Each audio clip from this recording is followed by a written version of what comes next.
We begin with a Target 12 investigators exclusive. Only Eyewitness News was in court today as a man convicted in a reckless driving crash that killed a police detective learned his fate. Navy detective Frank Lema died after he was hit by a government truck. Today, the driver was sentenced to probation without any jail time. Target 12 investigator Walt Buteau is here with the details. Prosecutors recommended 48 months for Alan Bradley, but Judge Mary Lisi told the court the law doesn't call for prison time in this case, leaving the family frustrated.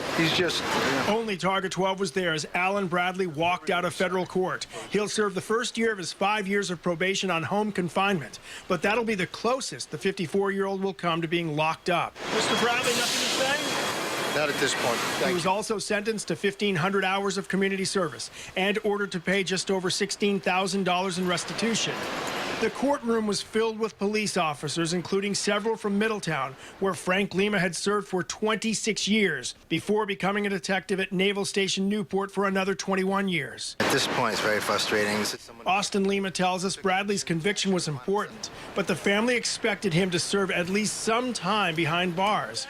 Bradley, who was a civilian employee at the base, said he had an epileptic seizure right before the fatal collision. During the trial, prosecutors pointed out Bradley had been warned several times by his doctor and his wife not to drive due to his epilepsy. It needs to be accountability, and this is someone who knew what they were doing and knew the risks involved. Not at this point. But the judge pointed out Bradley did not have a criminal record, and she called him a decent man who made a tragic mistake.